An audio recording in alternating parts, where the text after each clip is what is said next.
मोटी बहू की कहानी। रमेश जी शहर में रहते थे। उनके एक बेटी और एक बेटा था। बेटे का नाम दीपक और बेटी का नाम नंदिनी था। उम्र होने पर पहले बेटी और बाद में बेटे की शादी करवाई। बहू का नाम प्रिया था। शादी के 2-3 सालों में ही प्रिया का वजन काफ़ी बढ़ गया था और वह पहले से दुगनी मोटी दिखने लगी थी। इस मोटापे की वजह से प्रिया को कई लोगों के ताने सुनने पड़ते थे। पड़ोसी भी उसे मोटी भैंस कहने में हिचकिचाते नहीं थे। कितनी मोटी हो गई है, कैसे दिन पर दिन फैलती जा रही है, देखो ज़रा भी शर्म नहीं आती। पति बेचारा सूखता जा रहा है और यह देखो खा खा कर कैसे मोटी हो रही है। कुछ इस तरह की बातें अक्सर प्रिया के कानों में पड़ जाती थी। स्वभाव से हंसमुख प्रिया इन बातों को इग्नोर भी कर देती, लेकिन उसे ज़्यादा दुख तब होता था जब उसकी खुद की सास और ननद उसके मोटापे के लिए उसे दोस्त ठहराते और भला बुरा कहती। दीपक शरीर से काफ़ी दुबला पतला था। शादी के बाद भी उसके शरीर में रत्ती भर का भी फर्क नहीं आया था। हालांकि प्रिया मोटी होती जा रही थी, इसमें उसका कोई भी दोष नहीं था, बल्कि प्रिया तो दीपक से भी कम खाती थी और दिन भर घर के सारे काम करती रहती थी। अपने मोटापे की वजह से चाहे किसी काम में कितना भी दिक्कत हो, प्रिया उस काम को कभी अधूरा नहीं छोड़ती थी। उसने घरेलू नुस्खे और कई तरह के उपाय करके अपना मोटापा कम करने की कोशिश की थी, लेकिन शायद उसके शरीर के हार्मोन्स ही थे जो उसे मोटा बनाए रखे थे। दीपक को उसके मोटापे से कोई फ़र्क नहीं पड़ता था। वह तो अपने बिजनेस को संभालने में व्यस्त रहता था। उसकी माँ और बहन हमेशा इस वजह से प्रिया को कुछ न कुछ सुनाते रहते थे और प्रिया काफ़ी रोया करती थी।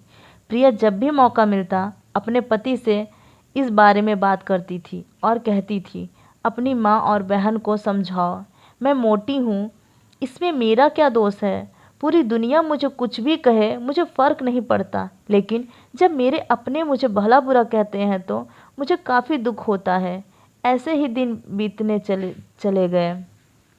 एक दिन प्रिया की सास बिमला देवी ताज़ी हवा लेने के लिए जब छत पर गई थी, तब वापस लौटते समय उनका पैर फिसला और वो सीढ़ियों से गिर गई। भाग्य से वो बच गई, लेकिन उनके पैर में बड़ा फ्रैक्चर आ गया। अब उन्हें एक जगह से दूसरी जगह जाने में भी काफ़ी दिक्कत होने लगी। बिना किसी के सहारे के वो ऐसा कर ही नहीं पा रही थी। जिस मोटी बहू को वो रोज़ाना ताने मारती थी, आज वही बहू उनका हर काम कर रही थी और उन्हें एक जगह से दूसरी जगह ले जा रही थी। बिमला देवी का खुद का वजन भी 75 किलो था, जो उनके बेटे दीपक के लिए भी उठा पाना संभव नहीं था। उन्होंने सोचा कि अगर बहू शरीर से भरी पूरी नहीं होती तो आज उनका क्या होता।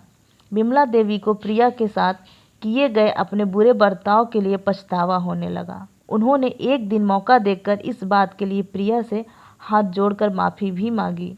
प्रिया ने कहा, अरे माँ जी, आप माफ़ी क्यों मांग रही हैं? आप मुझे समझने लगी, मेरे लिए इतना ही बहुत है।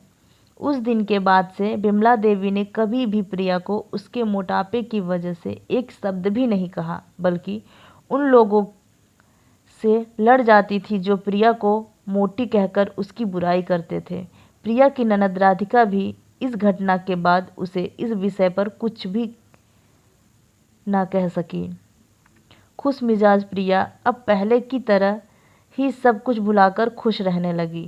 संदेश दोस्तों, हमारे समाज में ऐसे कई लोग मिल जाएंगे जो दूसरों को उनके शरीर की बनावट के हिसाब से गलत नाम देते हैं या उन्हें नीचा समझते हैं। किसी की हाइट कम है तो नाटा, किसी का रंग काला है तो कालिया, कोई हेल्दी है तो मोटा, किसी के बाल कम है तो टकला। ऐसे हमें ऐसी सोच को पूरी तरह ख़त्म करना होगा और यह समझना होगा कि बाहरी स्वरूप ज़्यादा मायने नहीं रखता, मायने रखता है भीतरी खूबसूरती, स्वभाव और विचार। कहानी पसंद आई हो तो कमेंट में हमें ज़रूर बताएं और ऐसी ही कहानियों के लिए इस चैनल को सब्सक्राइब करें। धन्यवाद।